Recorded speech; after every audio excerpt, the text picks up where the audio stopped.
sa pagtatanim, pangangalaga, pag-ani at pagdevelop ng iba't ibang mga produkto hango sa niyog. Makinig na at lumahok sa libreng pagsasanay on air. Handog sa inyo ng inyong Radyo Eskwela. Hatid ng Department of Agriculture at Agricultural Training Institute. O, huwag liliban ha, dapat laging present. Ito ang Masaganang Coco Buhayan School on the Air on Coconut Production and Processing. Niyog-niyogan tayo. Buko-buko ang buhay ko.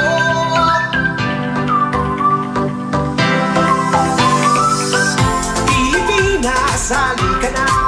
Nasa paligid lamang ang iyong hinahanap. Huwag mag-alinlangan, huwag nang mangamba. Ang puno ng buhay ay pag-asa. Magtanim ka lang ito, tiyak ikaw ang siyang panalo. Walang matatalo, ito ang sigurado. Ang puno ng buhay ang ating pag-asa. Halika na, magtanim at simula. Niyog-niyogan, niyog-niyogan tayo para sa kinabukasan. Buko-buko ang buhay ko, tungo sa kaginhawaan. Luzon, Visayas, Mindanao, saan ka man ay mayroon yan. Ang buko-iyog ang siyang pinagkukunan ng sambayanan ng pangangailangan. Niyog-niyogan, niyog-niyogan tayo para sa kinabukasan. Buko-buko ang buhay ko, tungo sa kaginhawaan. Pilipino masipag ka, Pilipino masinop ka. Simpleng bagay, Kayo ay nakikinig sa Masaganang Coco Buhayan, bigit, huwag matakot, Radyo Eskwela sa pagniniyugan, panalo ka. School on the Air on Coconut Production and Processing for Sultan Kudarat. Niyog-niyogan, Ang ating eskwelahan sa radyo para sa magsasaka ng niyog sa probinsya ng Sarangani. School on Coconut Production, mga serye ng teknolohiya tungkol sa makabago, wasto, at tamang pamamaraan sa pagniniyugan. para sa kinabukasan. Assalamualaikum at magandang umaga mga ka-agri-eskwela at mga bayani nating magsasaka ng Sultan Kudarat. Isang masaganang pagbati po ang inihahatid namin sa inyo. Ako po si Juvelina Bisimbulan, Technical Staff ng ATI Region 12. Itong programa ay hatid sa atin ng Department of Agriculture, Agricultural Training Institute, Regional Training Center 12. Sa pamumuno ni OIC Center Director, Miss Shirley L. Bildea. Buko-buko ang buhay ko. Itong programa ay hatid din sa atin sa pakikipagtulungan, katuwang ang Philippine Coconut Authority Region 12, Philippine Coconut Authority Sultan Kudarat, Provincial Government ng Sultan Kudarat, at mga piling lokal ng pamahalaan. Kaya inaanyayahan namin kayo na makinig at matuto dito sa ating Agri-Eskwela. Mapapakinggan tuwing Lunes at Huwebes alas 10 hanggang alas 11 ng umaga sa himpilan ng 91.1 Max FM Tacorong City, Nutri Eskwela 92.1 FM Radyo Kadulangan, at may replay tuwing Sabado alas 9 hanggang alas 11 ng umaga sa himpilan ng 105.1 FM Radyo Natin Libak. Para sa mga greetings at katanungan, maaaring mag-text sa ating official text line 0969-0178-136. Alam kong excited na ang ating mga kaniyogs mula sa Sultan Kudarat na nakikinig sa kanilang mga radyo, kaya simulan na natin ang ating programa.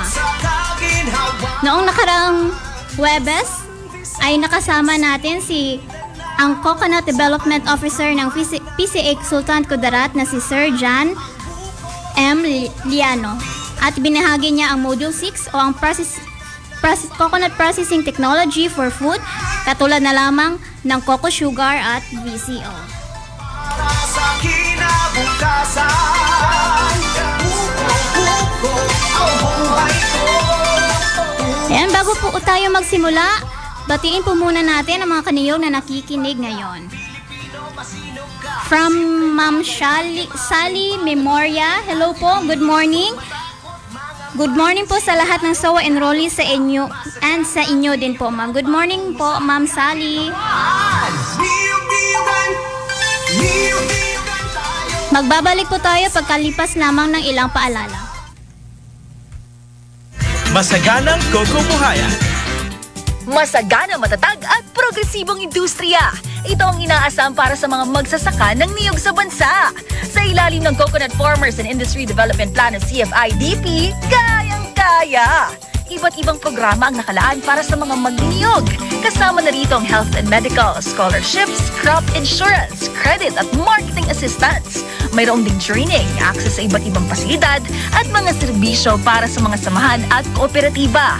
Magtungo lang sa pinakamalapit na opisina ng Philippine Coconut Authority sa inyong lugar upang magpatala sa National Coconut Farmers Registry System o NCFRS. Sabay-sabay tayong umasenso sa pagniniyog.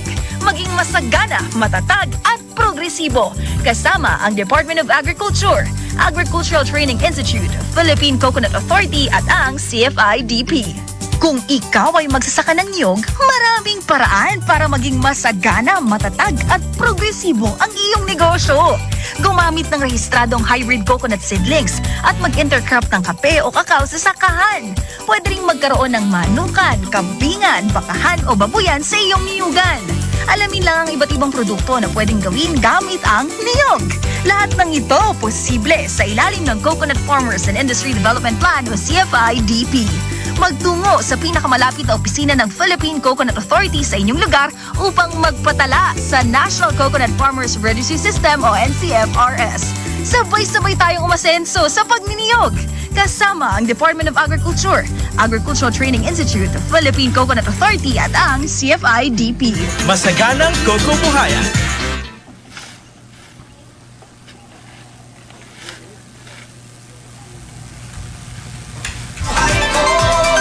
Tungo sa kaginhawaan, Luzon, Visayas, At tayo po ay nagbabalik sa ating programa. Mindanay, mayroon. Kaya para simulan ng ating ika-13 episode ngayong araw, narito po kasama natin live sa ating himpilan si Ma'am Vivienne Nacion upang talakayin ang production of good quality of copra. Ma'am, good morning po. Good morning. Okay, good morning sa mga SOA enrollees. Magpakilala lang ko ha. Ako si Bing Nacion from Cargill, Philippines. I'm the sustainability lead. Siguro sa mga nagapamati karon, may iban sa inyong may ara naman sang mga transaction sa Cargill. Labi na tong mga ga-deliver sang kopra. So, ari ko diri karon sa Max FM 91.1 diri sa Tacorong para mag-share pa sang iban nga information regarding sa good quality copra production. So, pwede na ako mag-start. Okay. So, once again, mayong aga sa tanan, sa nagapamati, kung sa diin man kamo subong, ay hope nga ara kamo sa ginatawag naton nga maayo nga kahimtang ug kag pag-ilonggo pagid ako subong kay amo ang request mag-ilonggo. So ang topic naton is about good quality copra production, ang maayo nga pagpangopra. So sa coconut farming may ara kita sang duwa nga method or pamaagi. Isa dira is kinatawag naton nga sun drying o solar drying. Siguro ini siya applicable ni siya dito sa mga lugar nga daw mainit gid. Available lang aton nga sun, so pwede lang ta magbulad sang kopra. Ang ikaduha, may ara kita sang direct smoke drying. Ginatawag di siya nga pugon o tapahan. So ining pugon o tapahan, kuan ni siya direct fired. Daw nagaano ka lang, gasugba ka lang. Ang pamaagi is gagamit sang mga fuel. So sa farm ang kasagaran nga ginagamit is ang coconut husk. So duha mo ni ang very common. May isa pa gid ang ginatawag naton nga cocoon drying. Ang output naman sini is white copra. Hindi ni siya direct nga pagsunog or pag-init sang copra, but nagagamit ni siya sang drum. So manang ginatawag siya nga indirect smoke drying. Kaya ang init lang sang fuel dito sa drum amo ang mala or gapauga sang aton nga kopra. So gusto ko lang i-discuss kung ano itsura sang kopra nga halin sa sun drying. Siguro sa inyo nga mga farmer nga nagapangopra, balaan gid ninyo kung ano itsura sang kopra nga halin sa sun drying. Kung nami ang aton pamala under the sun, so ang kulay sini is puti nga may pagka-brown ang palibot. Pero kung ang kopra naton nga gimbulad sa adlaw, wala naton nabantayan kag nabasa sang ulan, amo ni siya ang resulta. Magkuha ni siya magpanos kay taas ang iya nga moisture content. Pero kung nami man ang pagpamala na kompleto naton ang required nga number of days, so ang output sini is puti siya nga kopra or brown kag nami man ang iya nga amoy. Ang ang isa lang kabantayan naton kung padry ta sang kopra, solar drying, is kung taas ang moisture content, wala nato gikompleto ang number of days, dali lang ni siya atakihon sang ginatawag naton nga mold, no? Tungod ini sa taas nga moisture content. So isa lang ka reminder sa aton nga mga farmers nga may ara sang tama nga pamaagi sa pagbulad sang kopra. Kung nami ang kainit or nami ka ng pabor sa pagpamala sang kopra, pwede na nga 3 to 5 days. So ang farmer gina-require na siya nga mag-observe man sa iya nga pagpamala sang kopra. Pero kung hindi gid enough ang kainit sang adlaw, pwede siya extend from 5 to 7 days, no? Para maabot gid naton ang tama nga moisture content. So sa PCA nga table, ang ginatawag naton nga threshold sa moisture content is ara sa 6%. Kaya lang ang 6% daw budlay gid ni siya nang i-achieve kung naga-sun drying ka lang. Pero kung nagatapahan ka or naga-cocoon drying, pwede ma-achieve ang 6%. So karon ang pamangkot, ano ang itsura sang kopra nga halin sa tapahan o pugon drying? Normally, kung gisubrahan nimo kasugnod or kag nang gatong nimo, kag nagkalayo ng imong panggatong, so most likely masunog man ang imo nga kopra. So matabo sini, ang kulay niya is mag-itom. Kung isa man, kung hindi pantay ang pagbutang sang imong gatong, pwede may ara sang portion nga mala, may portion nga basa. Hindi pantay ang init sa imo pugon o tapahan. So ang isa ka resulta sa kopra nga nasobrahan ka init, ginatawag namon ni nga daw ging sugban na daw ging ganggang, perti ka itom. Tapos kay nasunog naman siya, so ang iya nga amoy sini daw sunog man, daw sinugba. Nang bakal bala kamo sang barbecue nga itom, daw mo man na siya. And kasagaran or common nga number of hours sa pugon or tapahan, ginaabot lamang ni siya 15 to 18 hours, no? So ang bantayan sang mga aton nga magkukopra nga kung perti kaaso, ibig sabihin perti kaaso ang inyong sugnod sina or ang gigatong nyo basa man, aso ang magwa, hindi kalayo. Kung isa ang kopra, kung masubran siya man kaaso, doging coat o doging tubunan siya sang aso, abi ninyo malana na siya. But then sa sulod sa inyong kopra, basa pagali na siya. So isa na siya ka-risk kung abi sang farmer nga ay malana ni. So i-deliver sa i-deliver sa planta. Pag abot sa planta, pag analyze na mo sang moisture content, is basa siya sa sulod.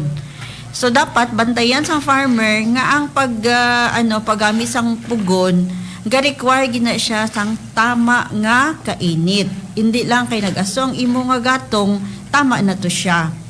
So hindi siya pabor sa farmer kung magbaligya siya or mag-deliver sa planta. Kay taas moisture content ang iya nga kopra. Okay, so dirita, ano ang epekto kung nubon mo lang ang oras sa pagbulad sang kopra sa adlaw o ang paggamit sa tapahan o pugon? Una, maapektuhan ang kalidad sang imo nga kopra. Balik ta diri sa kopra. Ano ba ang mga produkto nga maproduce naton halin sa kopra? So sa Cargill o sa mga oil mills, may ara sang duha ka product. Una is ang crude coconut oil, ikaduha is ang copra meal. Ang crude coconut oil, amo ni siya ginagamit nga ingredients sa margarine, coffee mate, mga chocolate. May ara man sang sang ingredient nga ginagamit para maghimo sang cosmetics, mga habon, sabon at iba pa. While ang copra meal, amo ni siya ang isa ka ingredient sa feed production. Amo man ni siya ang mga pagkaon sa atong mga hayop. So kung ang imo nga copra nga gi-deliver hindi maayo ang quality, like moldy, damo sang molds, so mapektuhan man ang imo nga produkto, ang amon nga produkto. So isa na siya nga ginatanaw namon ang quality sang kopra nga gine-deliver sang farmer. Ikaduha, ang epekto sini sa mga farmer is magdako ang imo nga deduction kay taas or mataas ang imo nga moisture content. Okay. Ang kopra, may ara gina siya sang iya nga inherent nga moisture content. May ara gina siya sang iya nga tubig. Amo na nga ginapamala naton para ma-reduce naton ang moisture content. So nagadepende sa imo nga proseso ang moisture content. Kung taas ang imo nga moisture content, man ni siya, kumbaga correspond ni siya sang taas man nga discount or penalty. Kung may naga-deliver na sa inyo sa mga planta or sa mga trader, tapos mo-observe nga taas ang iyang moisture content, kung isa, taas man ang discount nga ginabawas dira sa imo nga presyo. So, bantayan gid naton nga ang moisture content sa aton kopra hindi magsobra dito sa threshold sa PCA nga table. Kay kung isaabi ninyo bugat, ay nami ang bugat. Pero pag abot dito kay i-analyze pa man na siya sa moisture content, so may ara siya sang corresponding nga penalty. So dirita karon, ano ang magandang quality ng kopra? Okay. So na-mention ko na kagaina nga ang PCA table may ara na sila sang recommended nga moisture content. So kung may ara sa inyo, nakikita na sa table, ang threshold is ara sa 6%. So kung 6% ang inyong moisture content, wala na siya sang discount or penalty. Okay. So below sa 6% and higher sa 6%, may ara na siya ginatawag nga increment sa discount or penalty. So ining table under ni sa katong order, PCA order, dili ni amon nga table but ini siya is halinggid sa PCA. Okay. Ano ang magiging epekto kung taas ang moisture content, or basa ang kopra? So, ang 12% ng moisture content pataas ay magre-resulta. So, i-mix ko na lang ni akon nga nga istorya, may Tagalog, may Ilonggo, may Bisaya. So, magre-resulta sa pagkakaroon ng mold sa kopra kung ini ay mapasagdan o mabiyaan lang naton. So kung mag-prepare ta sang kopra, ang drying ang pinaka-critical nga step. Isa pa, aside sa molds, ang 12% pataas nga moisture content kay pwede po din siya magresulta sa pagtaas ng free fatty acid. So ining free fatty acid amo ni ang mag-cause nga mapanos ang kopra. So once nga panos ang kopra nga gi-process, ma-transfer ni siya dito sa coconut oil. So ang coconut oil, may ara man ni siya sa mga parameter sa buying. Kung taas ang free fatty acid or taas ang iyang rancidity, pwede po kami nga ma-discount sang amon nga buyer. So ano ni ang ginatawag nga rancidity? Amo ni siya ang paguba sa nutrition sang pagkaon, no? Kag isa pa, hindi nami ang iyang amoy.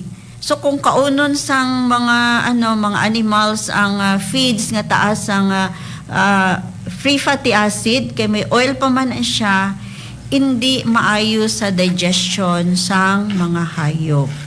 So kinahanglan i-control naton pati ang pag-increase sa free fatty acid. So nakita ninyo no nga ang moisture content kuan gid siya no critical nga parameter sa copra production. Okay, ikaduha nga quality sang copra nga maayo. Wala sang ginatawag nga afla related molds. So ang molds ang aflatoxin, kung makita ninyo ang copra, may iba-iba nga kulay ang molds. Pero ang aflatoxin, ang iyang scientific name is Aspergillus flavus. Ang itsura sang molds ni kay yellow-green ang color. Penetrating yellow-green. Okay. So kung amo na gani na ang molds nga nagtubo sa inyo copra, that is already a sign nga na-infect na sang Aspergillus flavus ang copra. Okay. So maghatag lang ko sang information about the impact of aflatoxin sa aton nga lawas. So aflatoxin isa ni siya ka toxin no nga mag-cause ni sang cancer. May ara ni siya sang carcinogenic compound. So ang cancer sini ang iyan nga atakyon sini sa lawas ng tao is the liver.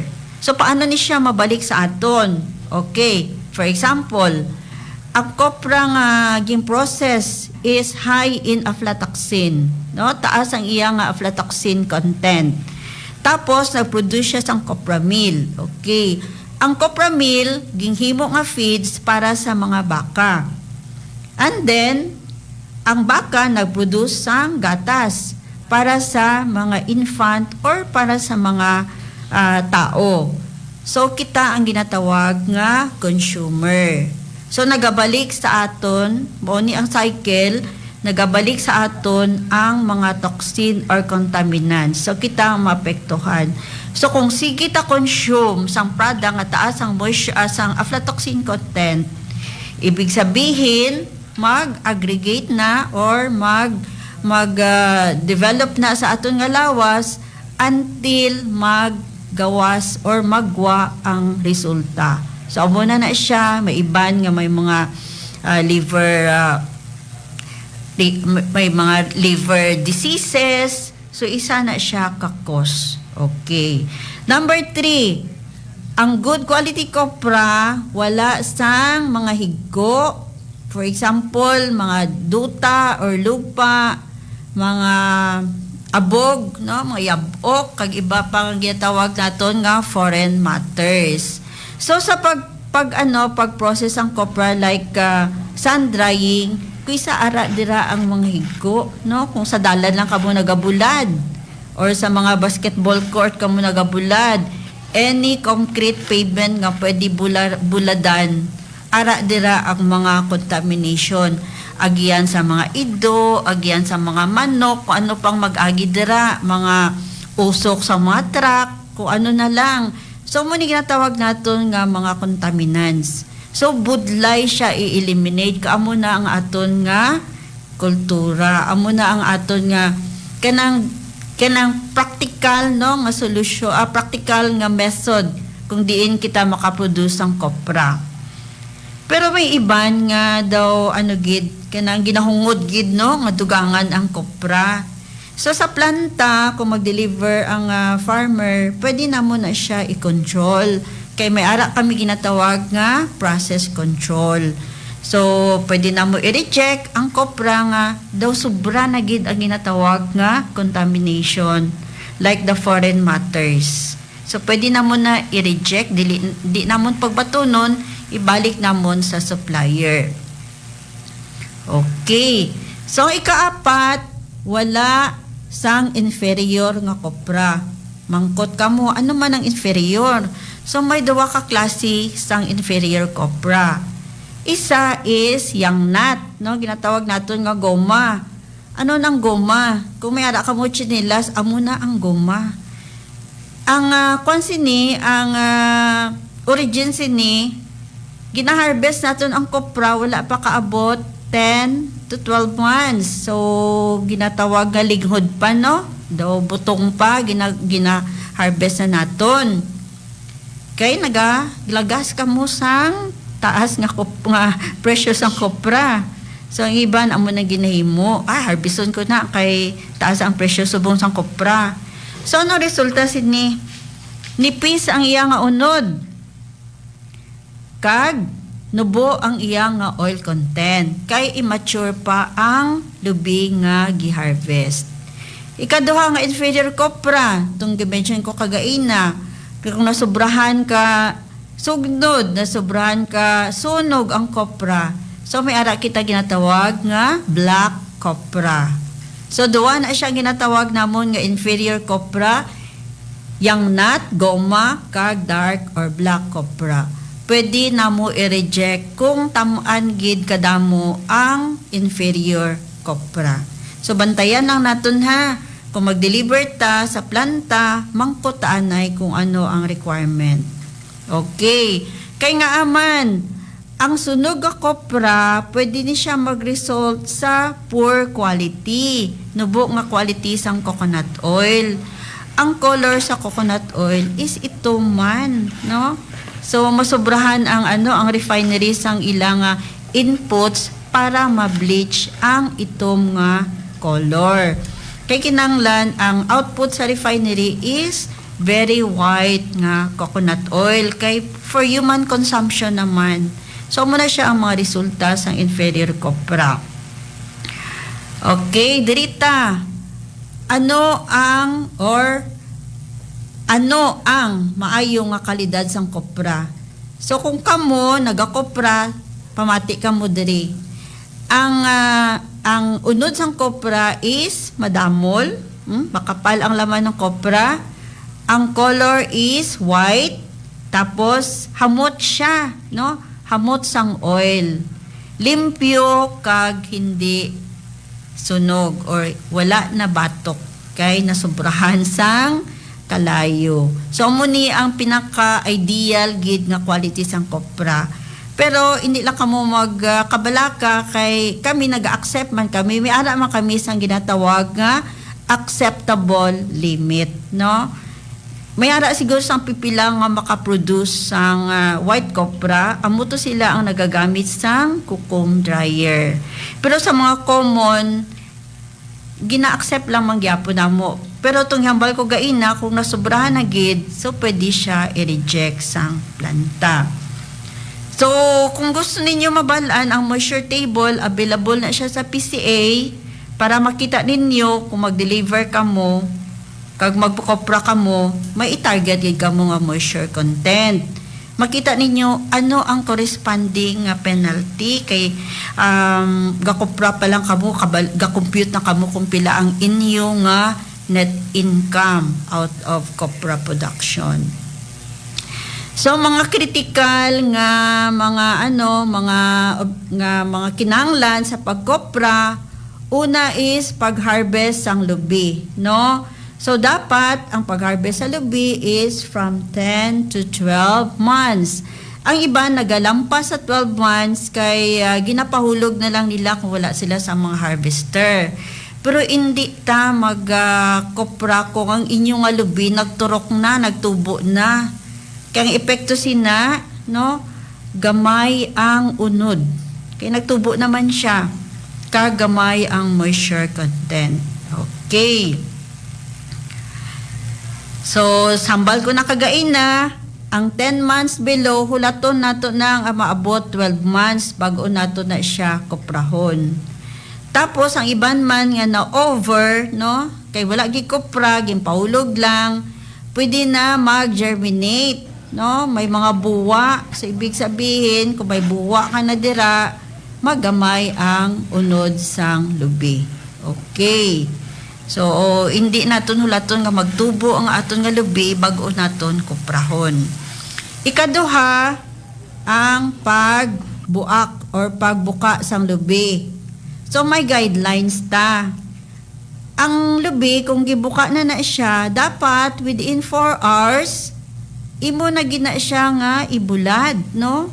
Ibulad sa adlaw, kag kuha na dito, butang na nimo sa imo nga mainit nga pugod o tapahan.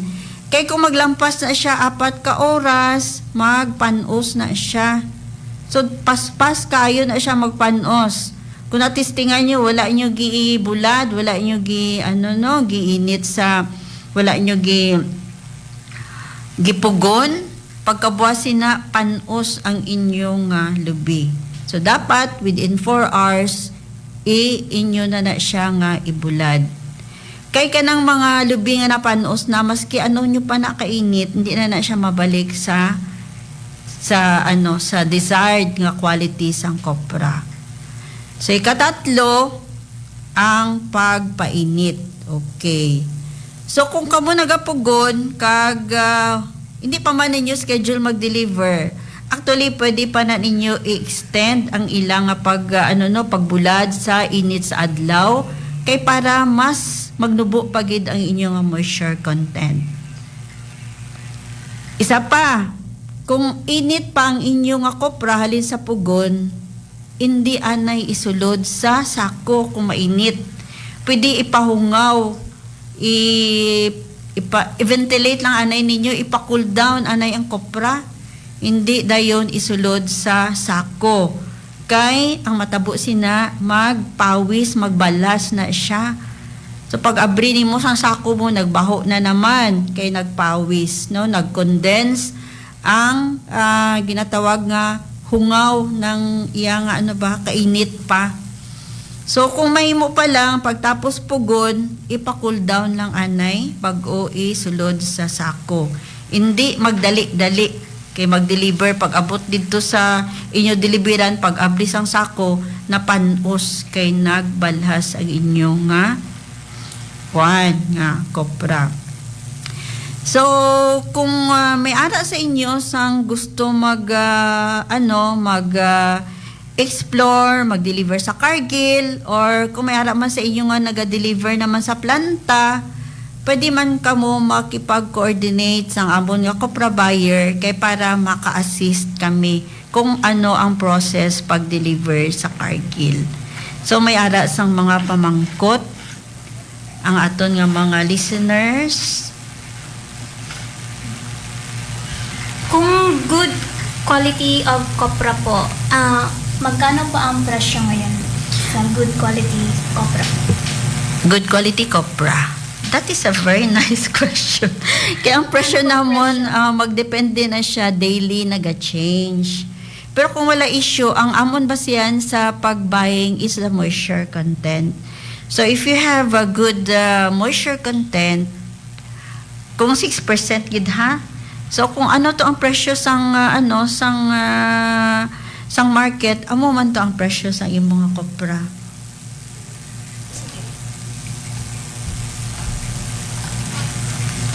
Wala na sang pamangkot. Basi may mga listeners ta nga gusto mamangkot. So far, wala. Wala. Okay, so pwede ako magpasalamat. Yes po. Okay, so sa mga listeners on the air, thank you so much sa time. Nagapasalamat man kami nga nakahatag man kami, although short lang, nakatag makami sang dugang nga information. So dira sa mga farmers namon sa Libak, Sultan Kudarat, ari man sila gamamati. So may ara kami da mga farmers mayong aga, mayong udto. And hopefully we belong to the industry, no? So connect lang ta kung ano ang mga available nga support from our government like PCA, sa ATI. So pwede damo kayo nga mga training. Kami sa market, so pwede man kamo mag-connect sa amon kung may ara kamo nga mga pamangkot. So amo lang to. So once again, thank you very much and God bless you all. Yan, thank you so much, Ma'am B. Niyog-niyogan tayo. Puko-puko ang buhay ko.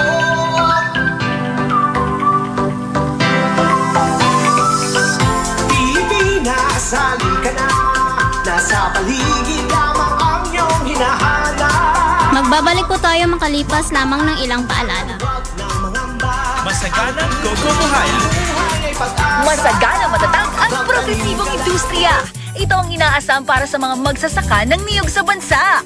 Sa ilalim ng Coconut Farmers and Industry Development Plan ng CFIDP, kayang-kaya. Iba't ibang programa ang nakalaan para sa mga magniniyog. Kasama na rito ang health and medical, scholarships, crop insurance, credit at marketing assistance. Mayroong ding training, access sa iba't ibang pasilidad at mga serbisyo para sa mga samahan at kooperatiba. Magtungo lang sa pinakamalapit na opisina ng Philippine Coconut Authority sa inyong lugar upang magpatala sa National Coconut Farmers Registry System o NCFRS. Sabay-sabay tayong umasenso sa pagniniyog. Maging masagana, matatag at progresibo. Kasama ang Department of Agriculture, Agricultural Training Institute, Philippine Coconut Authority at ang CFIDP.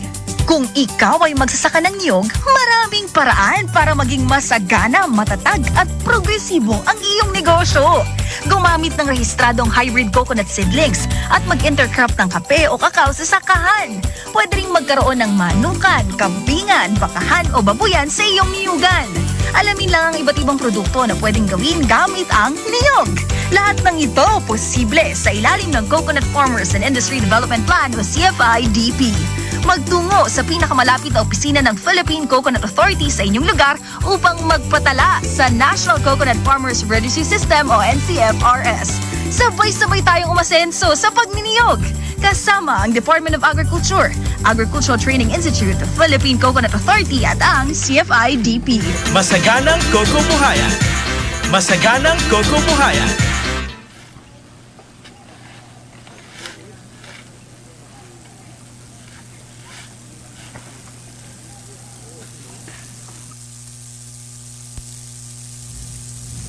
Kinabukasan. Ang buhay ko. Ayan, bago po tayo magtapos, batiin po muna natin ang ating mga kaniyog na nakikinig ngayon. Niyog-niyogan tayo. From Ma'am Jude Clacon. Hi po, good morning. Watching from Barangay Kapilan. Good morning po, Ma'am Jude. From Isnaira Palaguyan. Good morning po, Ma'am. Watching from Barangay Puloy-Puloy, Libak, Sultan Kudarat. Magandang umaga po dyan sa mga taga-Barangay Libak.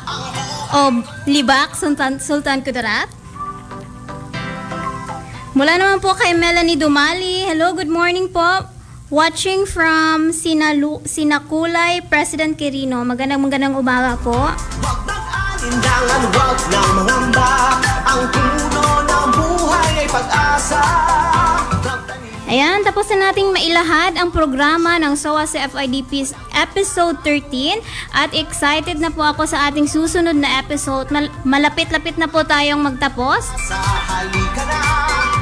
Huwag pong kalimutan ang ating official text line for greetings and queries sa 0969-017-8136. At dyan nagtatapos ang ating programa ngayong araw. Paki-like and follow our social media accounts. Facebook, Agricultural Training Institute Region 12, PCA Region 12, Instagram at Twitter at ATI-RTC12. ng sambayan na Para sa karagdagang kaalaman, bisitahin ang elearn.e-extension.gov.ph. para sa akin. Ang ating programa ay mapapakinggan tuwing Lunes at Huwebes alas 10 hanggang alas 11 ng umaga dito sa himpilan ng 91.1 Max FM Tacorong City at 105.1 FM Radyo Natin Libak. Simpleng bagay pagyamanin Para naman po sa mga may nagbi-birthday ngayon, happy birthday po. Panalo ka, masaganang niyugan patungo sa kaginhawaan. Niyug-niyugan, niyug-niyugan tayo. Sa ngalan po ng ating ATI Director Engineer Remelin R. Ricoter, MNSA CESO 3, Deputy Director Antonieta J. Arceo, ISD-OIC Juven Kalasagsag, Sultan Kudarat Provincial Governor Dato Pax Ali Mangudadato, Provincial Agriculturist Estela Haligado, ATI RTC 12 OIC Center Director Ms. Shirley L. Baldea, PCA Region 12 Regional Manager Emily Lorion, PCA Sultan Kudarat Provincial Manager Sir Greg Aliaga, ATI 12 CFIDP Alternate Focal Person Sir Chufilo T. Humawan Jr. At sa ating PCA 12 CFIDP Focal Person Ma'am Lordette Estanyo. Uko-uko ang buhay ko.